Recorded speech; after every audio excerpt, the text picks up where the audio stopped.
Everyone, आप सभी लोगों का स्वागत है टीचिंग परीक्षा के आज के इस वीडियो में, जिसके अंदर में फ्रेंड्स बीपीएससी टीआरई 3.0 और 4.0 की जो हमारी विशेष श्रृंखला चल रही है उसको एक कदम और आगे बढ़ाएंगे। जितने भी लोग हमारे साथ में यहां पर में जुड़ चुके हैं उन सभी लोगों का बहुत बहुत स्वागत है। देखिए फ्रेंड्स, अगर हम लोग बात करें आज के सेशन की, तो आज जो है फ्रेंड्स हम लोग कुछ इंपॉर्टेंट वाले जो क्वेश्चंस हैं उनको डिस्कस करेंगे। साथ ही साथ मैं आप लोगों को बता दूं कि अभी आप लोगों की एक टेस्ट हुई है कंडक्ट 12 बजे। जितने भी सुपर डेट के बच्चे थे, हर संडे आप लोगों को पता है कि 12 बजे जो है एक स्पेशल मिनी जो है आप लोगों की टेस्ट होती है और उसका वीडियो सॉल्यूशन भी होता है जो आप लोगों के लिए बहुत ज़्यादा इंपॉर्टेंट है। तो आप लोगों का आज टेस्ट हुई, अगर जितने भी लोग होंगे जिन्होंने टेस्ट दी होंगी उनका स्कोर कितना आया वो बता सकते हैं यहाँ पर में।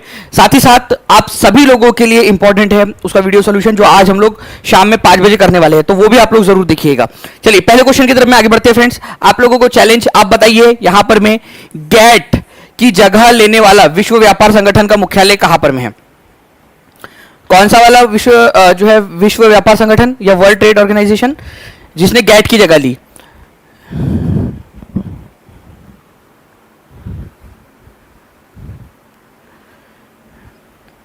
चलिए, तो बहुत बढ़िया फ्रेंड्स, आप लोगों के यहाँ पर में आंसर्स आने स्टार्ट हो गए हैं। कंटिन्यूअसली आप लोग आंसर कर रहे हो। देखिए, अगर मैं बताऊं आप लोगों को फ्रेंड्स, यहाँ पर में विश्व व्यापार संगठन या गेट जो है आप लोगों का, ठीक है, इसका हेडक्वार्टर आप लोगों का जिनेवा के अंदर में है। तो आंसर यहाँ पर में नन ऑफ द अबव हो जाएगा। कितने लोग थे जिन्होंने none of the above answer लगाया था यहाँ पर में? ठीक है, देखिए वर्ल्ड ट्रेड ऑर्गेनाइजेशन WTO, ठीक है, इसका हेडक्वार्टर आप लोगों को जिनेवा के अंदर में मिलने वाला है। जिनेवा स्विट्जरलैंड के अंदर में इसका हेडक्वार्टर। अब देखिए बहुत इंपॉर्टेंट वाली बात है, वर्ल्ड ट्रेड ऑर्गेनाइजेशन की स्थापना कब हुई थी? ठीक है, वर्ल्ड ट्रेड ऑर्गेनाइजेशन की स्थापना 1 जनवरी 1995 को हुई थी। आप लोगों को जो है फ्रेंड्स इंपॉर्टेंट ऑर्गेनाइजेशन वाला जो चैप्टर था उसके अंदर में करवाया हुआ है कि भाई WTO जो है कर जाना। आपको उस समय भी बताया था, गैट के बारे में भी आपको बताया था कि कैसे पहले जो है फ्रेंड्स 1948 के अंदर में गैट की स्थापना हुई थी, general agreement on trade and tariff, ठीक है, उसकी स्थापना हुई थी। गैट बोलते थे उसको, general agreement on trade and tariff. उसको बंद करके 1 जनवरी 1995 को उसकी जगह पे वर्ल्ड ट्रेड ऑर्गेनाइजेशन की स्थापना की गई थी। इसका हेडक्वार्टर जिनेवा में है, ठीक है। इसके अंदर में 164 मेंबर्स है अभी फिलहाल के अंदर में, 22 ऑब्जर्वर मेंबर है और फुल फ्लैज मेंबर 164 है। अफगानिस्तान बना था इसको इसका 164वां मेंबर 2016 में। और ये वाली स्लाइड बहुत इंपॉर्टेंट है, इसमें क्वेश्चन आएंगे आपके, ठीक है। तो ये याद रखना है आप लोगों ने कि 2016 में 164वें नंबर का देश जो है अफगानिस्तान बना था, लास्ट जुड़ने वाला देश है। 164 देश है टोटल इसके अंदर में। 1 जनवरी 1995 को इसकी स्थापना हुई थी, ठीक है। द सन इज, सूर्य क्या है एक, ठीक है, ये क्वेश्चन आप लोगों के एग्जाम में पूछा गया है फ्रेंड्स, ठीक है। क्या है सूर्य? एक येलो स्टार है, रेड स्टार है, व्हाइट स्टार है, more than one of the above, none of the above? आप लोग बताइए। देखिए अगर हम लोग, वॉइस क्लियर नहीं है, एक बार बता देंगे बाकी लोग जो है आप लोगों को किस तरीके से जो है आवाज का कोई इशू आ रहा है क्या?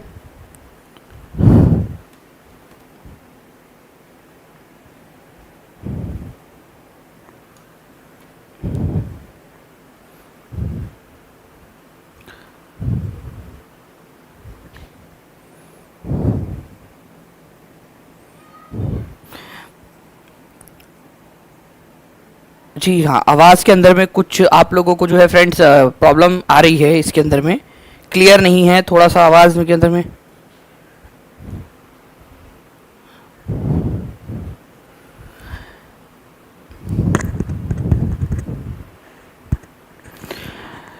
आप लोग बता दीजिए यहाँ पर में आप लोगों इसके, ये आप लोगों का मतलब चल जाएगी आवाज़ इस तरीके से आज के लिए?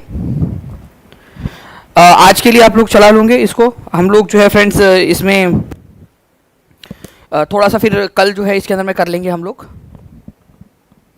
एडजस्टमेंट, क्योंकि अभी करने जाएंगे तो यहाँ पर में समय लग जाएगा। तो अभी चला लें हम लोग इसमें। चलिए, तो ये बताइए सन जो है आप लोगों का फ्रेंड्स क्या है? एक येलो स्टार है, ये याद रखना है आप लोगों ने। एक पीला तारा है आप लोगों का, पीला तारा, ओके। तो देखिए फ्रेंड्स क्या होता है ना कि तारे का जो रंग होता है, ठीक है, वो उसके तापमान को संकेत करता है। उसके तापमान की ओर संकेत करता है।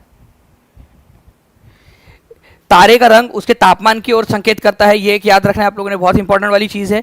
जितना ज्यादा जो है ये ब्लू कलर के तरफ में जाएगा उतना ज्यादा ये गर्म होता है, और ये रेड के तरफ में जाता है उतना उसका तापमान कम होता है। जैसे वैसे तो हम लोग जो है वो बोलते हैं ना कि भाई तू इतना गुस्से में लाल पीला क्यों रहा है। आप उसको बोल देना कि भाई तो लाल नीला क्यों हो रहा है गुस्से में, गर्म हो रहा है ना वो, ठीक है, तो आज से कहावत चेंज कर दो, आप बोलो कि भाई लाल नीला क्यों हो रहा है, क्योंकि लाल पीला हो रहा है मतलब वो तो उतना ज़्यादा गर्म है ही नहीं। हाँ ऑब्वियस सी बात है कि 3000 डिग्री सेल्सियस भी गर्म ही होता है, लेकिन फिर भी ठीक है उसको बोलना, अगर वो कम गुस्से में है तो भाई वो लाल पीला है, ठीक है, अगर वो मान लीजिए कि बहुत ज़्यादा गुस्से में तो लाल नीला है, मतलब देखिए नीला वाला जो है सबसे ज़्यादा गर्म तारा होता है। ये एक बहुत ही इंटरेस्टिंग सा क्वेश्चन बन सकता है। एग्जामिनर भाई साहब अगर लेक्चर देख रहे हो या कोई उसका रिश्तेदार हो, ठीक है, वैसे भी बिहार के अंदर में पता नहीं कहाँ कहाँ से आप लोग क्वेश्चन जो इधर उधर निकल जाते हैं, ठीक है, कोई रिश्तेदार हो तो पहुँचा देना उस तक क्वेश्चन एग्जामिनर तक कि भाई ये वाला क्वेश्चन बना दो करके मस्त पैकी कि 4 तारे दिए हुए हैं, उनमें से सबसे अधिक गर्म तारा कौन सा होगा। मैं आपको गारंटी देता हूँ कि जिन बच्चों ने भी ये लेक्चर नहीं देखा होगा, जो टीचिंग परीक्षा से लेक्चर देखकर नहीं गए होंगे, जो दानिश सर से पढ़ के नहीं गए होंगे, वो लाल लगा के आएंगे, ठीक है, सबसे ज़्यादा गर्म। जबकि सबसे ज़्यादा गर्म जो है आप लोगों का जो ब्लूइश वाइट होता है ना, वो सबसे ज़्यादा गर्म होता है आपका, ठीक है। तो तापमान जो है वो इशारा करता है उसका कलर जो उसके तापमान की तरफ में इशारा करता है, उसके सरफेस टेम्परेचर का। और मैं आपको बता दूं कि हमारा तारा जो है वो एक येलोइश तारे के अंदर में आता है, येलो तारे के अंदर में, ठीक है, पीला तारा है हमारा, मतलब इसका सरफेस टेम्परेचर 6000 डिग्री सेल्सियस के पास में है, ठीक है। चलिए एग्जाम में पूछा गया क्वेश्चन है आप लोगों का ये। नाउ फ्रेंड्स अब आप लोग यहाँ पर में नेक्स्ट क्वेश्चन की तरफ में हम लोग आगे बढ़ते हैं, ठीक है। देखिए एक है आप लोगों का 69 नंबर का फिल्म फेयर पुरस्कार। देखिए एक होता है आपका दादा साहेब फाल्के पुरस्कार, वो अलग है, यहाँ पर में है फिल्म फेयर पुरस्कार, ठीक है। 69वें नंबर का फिल्म फेयर पुरस्कार 2024 में लाइफ टाइम अचीवमेंट पुरस्कार से किसे सम्मानित किया गया है। फिल्म फेयर पुरस्कार की बात हो रही है, तो फिल्म फेयर पुरस्कार जो है फ्रेंड्स इसके अंदर में डेविड धवन जो है ना, इनको दिया गया है लाइफ टाइम अचीवमेंट पुरस्कार, ये याद रखेंगे आप लोग, 69th एडिशन का फिल्म फेयर अवार्ड का, ओके। तो फिल्म फेयर अवार्ड जो है आप लोगों का, इसके अंदर में बेस्ट फिल्म जो थी 12th फेल थी, ठीक है। Best director Vidhu Vinod Chopra 12th fail के लिए दिया गया है। Best actor in leading role Ranbir Kapoor को दिया गया है एनिमल मूवी के लिए। और जब तक इस तरीके की मूवीज़ को यहाँ पर मैं प्रमोट किया जाएगा जो वायलेंस देती है, जो है लोगों में नफ़रत और गुस्सा और इस तरीके की जो खतरनाक वाली चीज़ें देती रहती है, तब तक क्या ही होगा पता नहीं हमारे समाज का। फिर भी फ्रेंड्स यहाँ पर मैं फिल्म फेयर अवार्ड के अंदर में मुख्य भूमिका में सर्वश्रेष्ठ अभिनेता रणबीर कपूर को दिया गया है एनिमल मूवी के लिए, ठीक है। मुख्य भूमिका में सर्वश्रेष्ठ अभिनेत्री आलिया भट्ट रॉकी और रानी की प्रेम कहानी, ठीक है। सहायक भूमिका, ठीक है, डंकी मूवी के अंदर में विक्की कौशल को।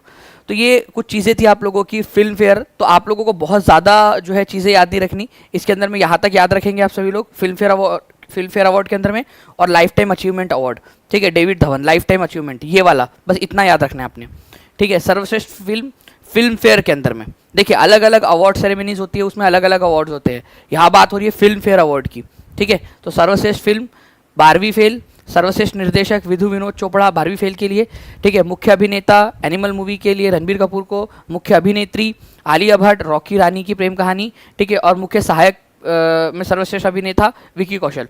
और life time achievement award Filmfare के अंदर में, ठीक है, Filmfare award 69th edition of Filmfare award, ठीक है, डेविड धवन को, ठीक है। तो ये कुछ इंपॉर्टेंट था आपका। और आप लोगों को बता दूं फ्रेंड्स कि आज शाम में आप लोगों का जो है ना हम लोग जो आपका यूपी के अंदर में जो पेपर हुआ है उसके अंदर में भी हम लोग उसकी भी हम लोग एक वीडियो सॉल्यूशन करने वाले हैं। जैसे हर संडे को जो टेस्ट होती है, कितने लोग थे जिन्होंने यहाँ पर में टेस्ट दी है, हाथ ऊपर करके बता देंगे जल्दी से, ठीक है, जो यूपी सुपर टेट की भी तैयारी कर रहे हो और उन्होंने आज की टेस्ट दी हो। ऐसे ही फ्रेंड्स हम लोग जो है जल्द बीपीएससी के लिए भी स्टार्ट करेंगे, बीपीएससी टीआरई के लिए। तो देखिए अगर मैं बात करूं फ्रेंड्स, भारत छोड़ो आंदोलन के दौरान निम्नलिखित में से कौन हजारीबाग जेल से भाग गया था। 67th बीपीएससी का क्वेश्चन है आप लोगों का 8 मई 2022 का। तो हजारीबाग जेल से जो है जयप्रकाश नारायण, जेपी नारायण जो है वो भाग गए थे। भागकर कहाँ चले गए थे जल्दी से बता सकते हो आप लोग। वो भागकर चले गए थे फ्रेंड्स आपके जो नेपाल के तराई का इलाका है, नेपाल के अंदर में, वहां भाग गए थे। और वहां उन्होंने कौन सा दस्ता बनाया था, चलो यहाँ पर मैं एक ब्लैंक देता हूँ और यहाँ पर मैं आपको बोलता हूँ दस्ता। एक दस्ता उन्होंने बनाया था, ठीक है। कौन सा दस्ता था वो, कोई है बता सकता है मुझे, बताइए जल्दी से। जयप्रकाश नारायण भाग गए थे वहां से, लेकिन उन्होंने जाकर कौन सा दस्ता बनाया था, तो उन्होंने आज़ाद दस्ता बनाया था। ये बहुत इंपॉर्टेंट है, आज़ाद दस्ता, ठीक है। तो आज़ाद दस्ता कब बनाया था उन्होंने? भारत छोड़ो आंदोलन के दौरान। ठीक है, भारत छोड़ो आंदोलन के दौरान अलग अलग नेताओं को अलग अलग जेल में रखा गया था।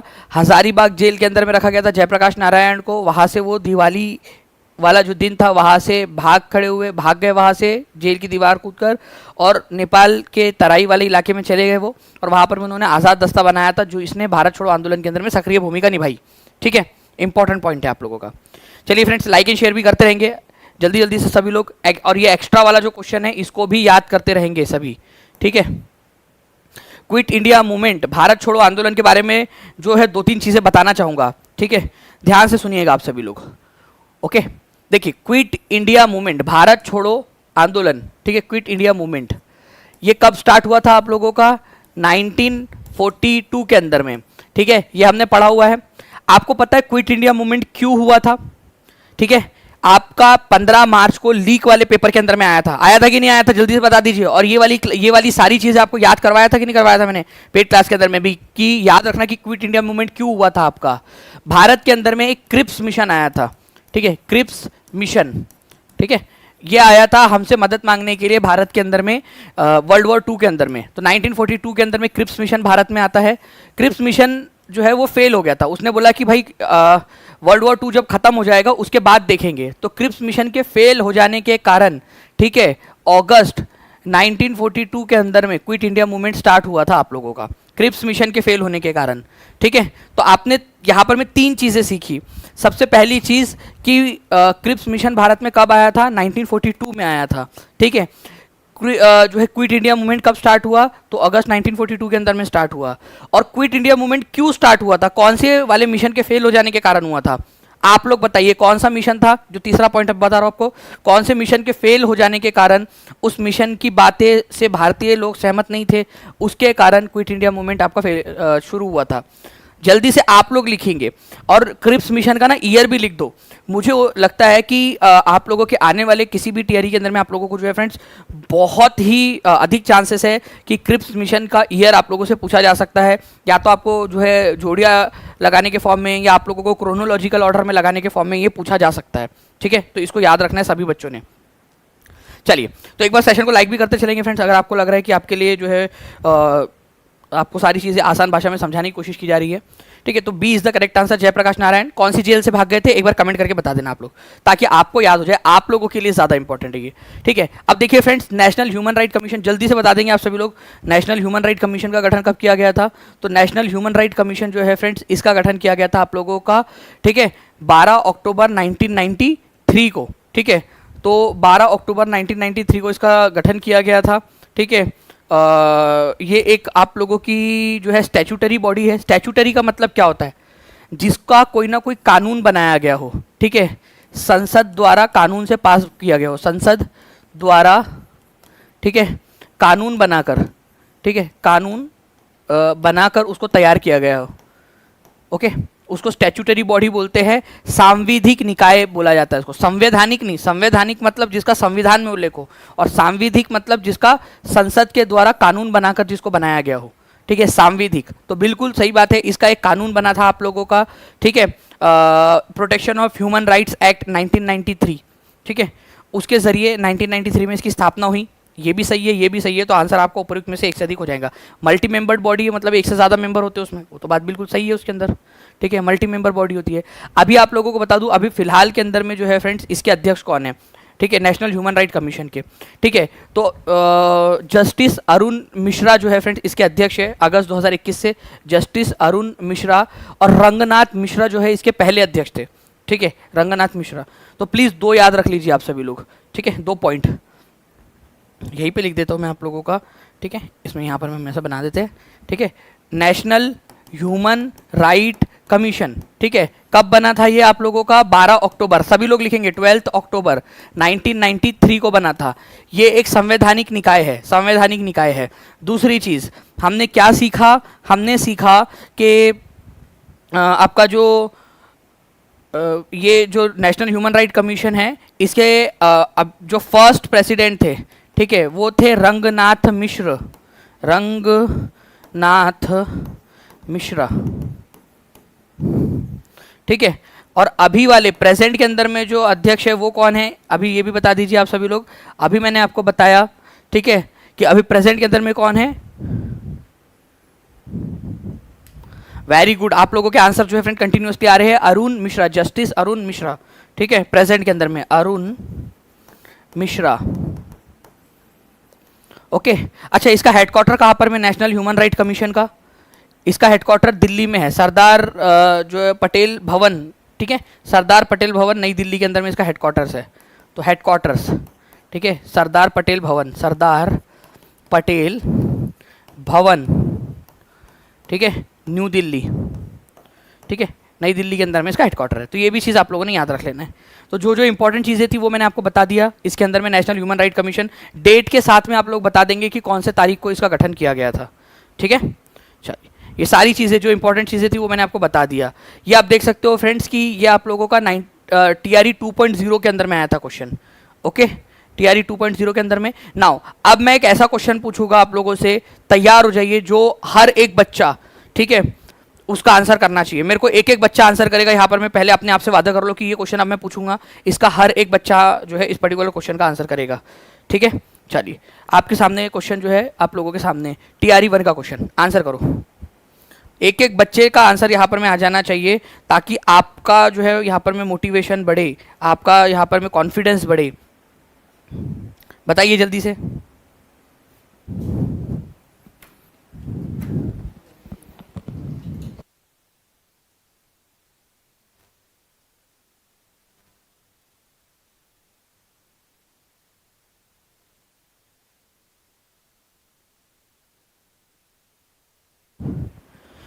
Okay, when was the national human right commission जो है फ्रेंड्स फॉर्म्ड हुआ था। आंसर जो है आप लोगों के यहाँ पर में, जैसे कि मैं देख पा रहा हूँ कंटिन्यूसली आप लोगों के आंसर आ रहे हैं यहाँ पर में, और तारीख के साथ आंसर कर रहे हैं। जिस जिस बच्चे ने तारीख के साथ आंसर कर दिया है ना, मैं बता रहा हूँ कि वो बच्चा आगे निकल जाएगा यहाँ पर में, ठीक है, क्योंकि उसने अपने आप को डबल जो है एक इंस्ट्रक्शन दे दिया अपने दिमाग के अंदर में।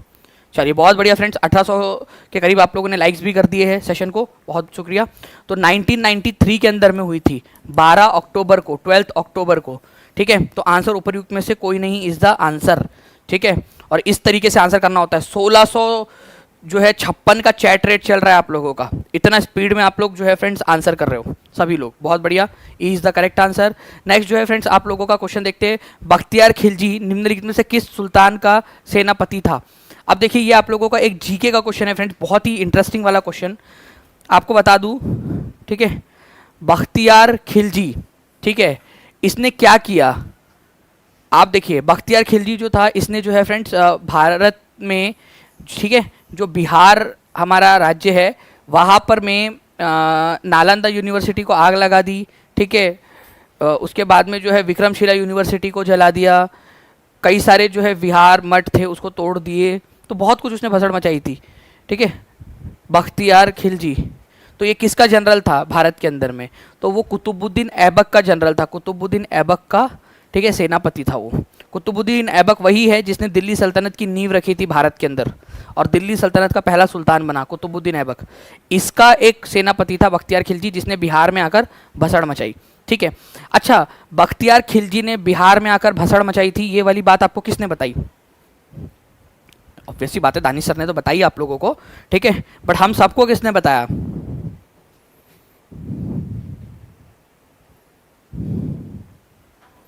बताइए जल्दी से, कौन सा वो लेखक है और उसकी बुक क्या है।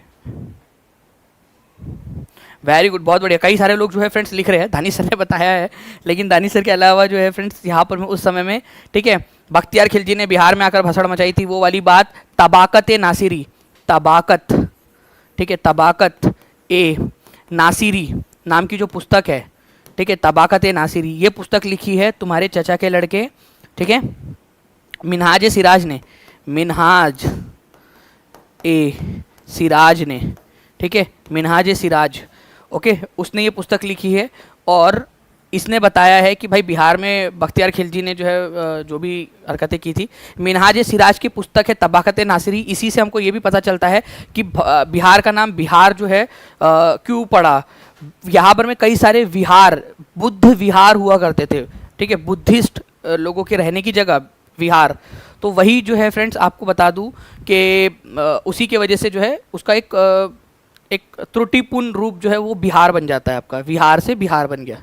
ठीक है, चलो नालंदा को इसने नष्ट कर दिया था। बिल्कुल, आपको टीचिंग परीक्षा ऐप के ऊपर में जो एक वीडियो दिया है ना बिहार नॉलेज के नाम से, उसके अंदर में भी बहुत एचडी के अंदर में अपन लोगों ने एनिमेटेड व्यू के अंदर में देखा हुआ है उसको। चलिए आंसर आगे बढ़ते हैं हम लोग फ्रेंड्स। यहाँ पर मैं बख्तियार खिलजी, अच्छा बख्तियार खिलजी के बारे में एक चीज़ बताऊँ आपको, ठीक है, उसका मकबरा बिहार के अंदर में ही है।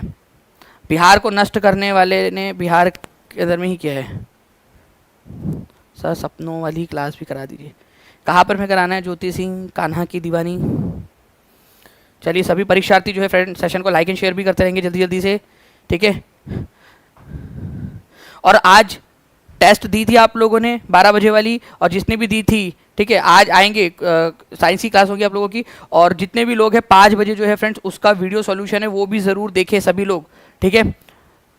वीडियो सॉल्यूशन 5 बजे है, और आप लोगों के लिए भी इंपॉर्टेंट है। जो मैंने क्वेश्चंस उसके जो जीके जीएस में क्वेश्चंस आते हैं वो आप लोगों के लिए भी इंपॉर्टेंट होते हैं, ठीक है।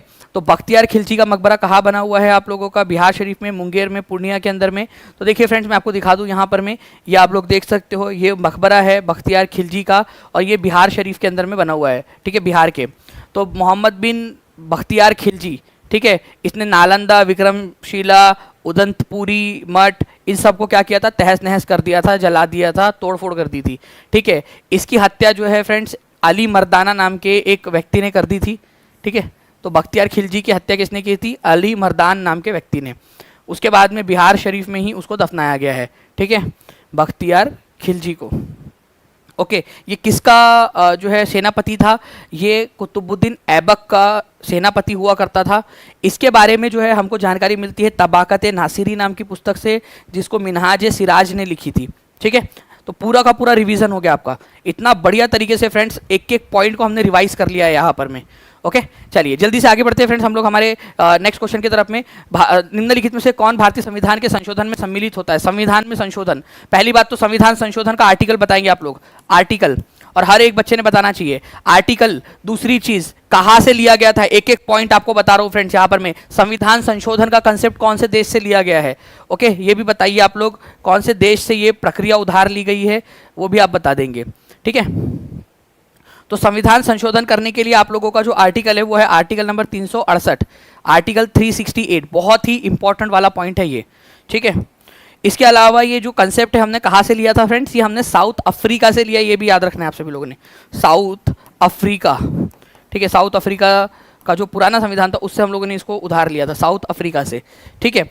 इसके बाद में जो है अगर बात करूं कि संविधान संशोधन होता कैसे है, तो देखिए फ्रेंड्स ये हमारी संसद है, मान लीजिए संसद के 2 सदन हैं, लोकसभा और राज्यसभा, ठीक है, 2 सदन हैं, ठीक है। तो लोकसभा से पास करो या राज्यसभा, दोनों से पास कराओ। फिर संसद का तीसरा अंग है राष्ट्रपति, प्रेसिडेंट ऑफ इंडिया, ठीक है। प्रेसिडेंट ऑफ इंडिया से भी उसको हस्ताक्षर करने होंगे उसको, राष्ट्रपति को भी। तो पार्लियामेंट और प्रेसिडेंट, मतलब पार्लियामेंट, वैसे राष्ट्रपति पार्लियामेंट का ही भाग है, ठीक है, लेकिन प्रेसिडेंट भी दिया हुआ है, इसी वजह से इसका answer more than one of the above हो जाएगा आप लोगों का, ठीक है। Who among the following is involve in the amendment of the Indian constitution? ध्यान से समझिए आप सभी लोग, ओके। यहाँ पर मैं जो भी बच्चे अगर मान लीजिए बी आंसर लगा दे तो उसमें आपको एक संशोधन करना पड़ेगा थोड़ा सा, क्योंकि राष्ट्रपति भी इन्वॉल्व होते हैं। राष्ट्रपति की मंजूरी के बिना कोई संविधान संशोधन संशोधित नहीं होता है, ठीक है। वैसे एग्जामिनर भाई साहब ने समझना चाहिए था कि राष्ट्रपति जो है वो संसद का ही भाग है। संसद में लोकसभा, राज्यसभा, ठीक है, क्या क्या होता है संसद के अंदर में? लोकसभा, राज्यसभा, ठीक है, और प्रेसिडेंट ऑफ इंडिया, ये 3 लोग होते हैं। ये अपने आप में एक इंपॉर्टेंट है, लिखो संसद के तीनों अंगों के नाम लिखो। संसद के 3 भाग है, 2 सदन है लेकिन 3 भाग है। सदन मतलब जहां बैठ सकते हैं, अब राष्ट्रपति के अंदर थोड़ी ना घुस के बैठोगे आप लोग, ठीक है। तो लोकसभा में बैठ सकते हो, राज्यसभा में बैठ सकते हो, तो ये 2 सदन है और संसद के भाग भी है, और राष्ट्रपति खुद संसद का भाग है, ठीक है। जब तक राष्ट्रपति हस्ताक्षर ना करे वो कानून पास नहीं होता, ठीक है। तो ये भी है और ये भी है आपका संसद भी। संसद का वैसे ये इसमें आ भी गया है लेकिन अलग से भी दे दिया है उसने। तो आंसर होगा उपर्युक्त में से एक से अधिक। ये कौन इन्वॉल्व होता है? तो राष्ट्रपति इन्वॉल्व होता है ना भाई, ठीक है। इसी वजह से इसका आंसर ऑप्शन नंबर डी है, ठीक है। समझ में आया ना आपको कि क्यों है आंसर इसका डी? क्योंकि राष्ट्रपति अलग से भी दिया हुआ है। ये कई सारे जगहों के ऊपर में फ्रेंड्स इसका आंसर जो है बी लगा के आगे बढ़ रहे लोग, लेकिन मैं बता दूं इसका आंसर डी है एक्चुअल में।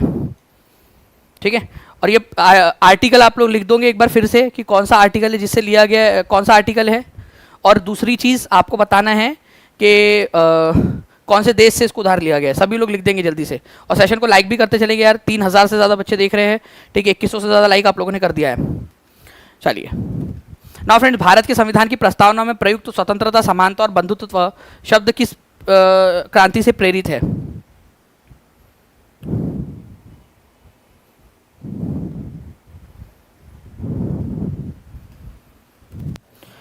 बहुत खूब। इसके अलावा आप लोगों को पता है फ्रेंड्स कि सुपर टेट जो है उसकी जो है बैच लॉन्च हो चुकी है, ठीक है, कल से। और यूपी सुपर टेट के लिए, यूपी टेट के लिए कल से जो है उसका पूरा का पूरा तैयारी भी शुरू हो गई है।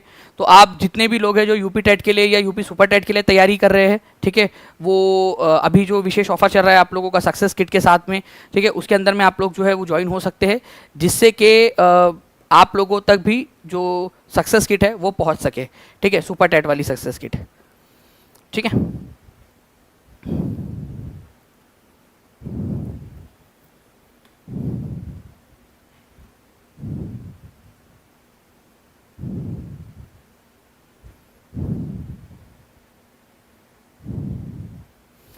बहुत बढ़िया। देखिए फ्रेंड्स, हम लोग अगर आगे बढ़े इस के अंदर में, तो ये जो है आप लोगों का फ्रेंच रिवॉल्यूशन, फ्रांसीसी क्रांति जो है वहाँ से लिया गया था। तो आंसर इसका ऑप्शन नंबर सी हो जाएगा आपका। देखिए कौन से देश से कौन कौन सी चीज़ें ली गई है वो यहाँ पर में आप लोग देख सकते हो, पूरा का पूरा आप लोगों को दिया गया है। ये आपके साथ में इमेज शेयर भी कर दी गई है। ठीक है, तो आप लोगों का फ्रांस का संविधान या फ्रांसीसी जो क्रांति हुई थी उस समय से स्वतंत्रता, समानता और बंधुता, ठीक है, ये 3 आदर्श यहाँ से लिए गए हैं फ्रांसीसी क्रांति से। ठीक है, इसके अलावा मैंने अभी थोड़ी देर पहले आप लोगों से एक चीज़ बताया था कि संविधान संशोधन की प्रक्रिया कहाँ से ली गई है। ये देखिए आप सभी लोग, संविधान संशोधन की प्रक्रिया, आर्टिकल नंबर कौन सा था आप लोग लिख देंगे, revision is the key to success. और इसके अलावा आप लोग यहाँ पर में खुद से देख सकते हो कि आपका संविधान संशोधन की जो प्रक्रिया है, ठीक है, वो दक्षिण अफ्रीका के संविधान से ली गई है। राज्यसभा के सदस्यों का निर्वाचन कैसे होगा, ठीक है, राज्यसभा के सदस्यों का निर्वाचन, उनका चुनाव कैसे होगा, राज्यसभा के सदस्यों का चुनाव, ये प्रक्रिया भी दक्षिण अफ्रीका से ली गई थी।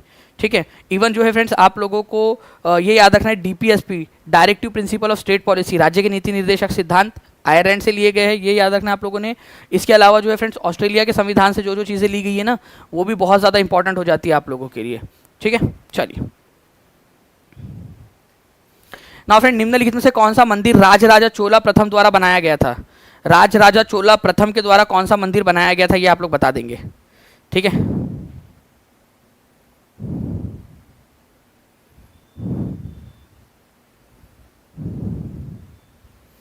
ओके, तो देखिए फ्रेंड्स, राजराजा चोला प्रथम द्वारा बनाया गया मंदिर जो है वो है आप लोगों का, ठीक है, अगर मैं मीनाक्षी मंदिर की बात करूं मदुरई के अंदर में, ये पांड्या जो राजवंश था उनके द्वारा बनाया गया था। तो चोला लोगों ने तो बनाया ही नहीं, मदुरई जो है ये पांड्या लोगों की राजधानी थी। और मीनाक्षी टेम्पल जो है यहाँ पर में कुलशेखर पांड्या, ठीक है, हार्दिक पांड्या नहीं है, वो नहीं तो बोलेंगे हार्दिक पांड्या ने बनाया गया सर, नहीं, कुलशेखर पांड्या, ठीक है, वो पांड्या वंश राजवंश का राजा था कुलशेखर पांड्या, उसने मीनाक्षी टेम्पल बनाया था। ठीक है, ऐरावतेश्वर टेम्पल जो है फ्रेंड्स दारासुरम के अंदर में, वो बनाया था राजा 2 ने। ठीक है, ऐरावतेश्वरा टेम्पल राजा ने बनाया है, लेकिन राजा कौन सा है वो, राजा 2 सेकेंड, यहाँ पर मैं राजा प्रथम बोला है। तो ऐरावतेश्वर टेम्पल ठीक है, दारासुरम के अंदर में है, तमिलनाडु के अंदर में, वो राजा 2 ने बनाया। बृहदेश्वर मंदिर गंगईकोंड चोलपुरम के अंदर में, ठीक है, तुम्हारे चचा के लड़के, ठीक है, ये तुम्हारे चचा राजा चोल प्रथम, उनके बेटे का नाम था राजेंद्र, तो राजेंद्र प्रथम ने बनाया है, ये राजेंद्र 1 ने। ठीक है, बृहदेश्वर टेम्पल गंगईकोंड चोलपुरम के अंदर में। बात आती है राजराजा प्रथम की, तो उसने भी बृहदेश्वर मंदिर बनाया है, बृहदेश्वर टेम्पल उसने भी बनाया है, लेकिन उसने कहाँ बनाया था, उसने बनाया था तंजाउर के अंदर में, तंजाउर के अंदर में, या जिसको तंजाउर भी बोलते हो आप लोग, तंजाउर के अंदर में। ओके, तो राजराजा प्रथम उसने बृहदेश्वर मंदिर बनाया, जिसको दक्षिण का मेरू भी कहते हैं। जैसे उत्तर भारत के अंदर में ना मेरू पर्वत, वैसे ही इसको दक्षिण का मेरू कहते हैं बृहदेश्वर टेम्पल को, तंजाउर के। ठीक है, तो बृहदेश्वर मंदिर तंजावुर वाला, गंगईकोंडचोलपुरम वाला नहीं, तंजावुर और गंगईकोंडचोलपुरम दोनों एक शहर, दोनों अलग अलग शहर है और दोनों में बृहदेश्वर मंदिर है। तंजावुर के अंदर में बनाया था राजराजा चोल ने, ठीक है, प्रथम ने, राजा राजा चोल प्रथम या राजा राजा चोल वन ने, ठीक है। गंगईकोंडचोलपुरम के अंदर में बनाया था राजेंद्र वन ने, जो कि राजराजा प्रथम का बेटा था राजेंद्र, ठीक है, वन उसने बनाया था। मीनाक्षी टेम्पल, ठीक है, मदुरई के अंदर में है। डायरेक्ट क्वेश्चन बनेगा आपका, कुलशेखरा पांड्या ने बनाया था। ऐरावतेश्वर टेम्पल जो है फ्रेंड्स राजराजा दो ने बनाया था, ठीक है, जो राजा राजा वन का पर पोता था, ठीक है, राजराजा दो, तो दारासुरम के अंदर में उसने बनाया था, ये याद रखना है आप लोगों ने। तो आपको बता दूं फ्रेंड्स कि आंसर इसका ई हो जाएगा। कितने बच्चे हैं जिन लोगों को ये नई चीज़ सीखने मिली और उन लोगों को गलत हुआ चाहे, लेकिन उनको याद हो गया आपका, ठीक है, चाहे गलत भी हुआ होगा आप लोगों का, लेकिन आप लोगों ने अब सीख लिया है। आपको जो है यहाँ पर में ओके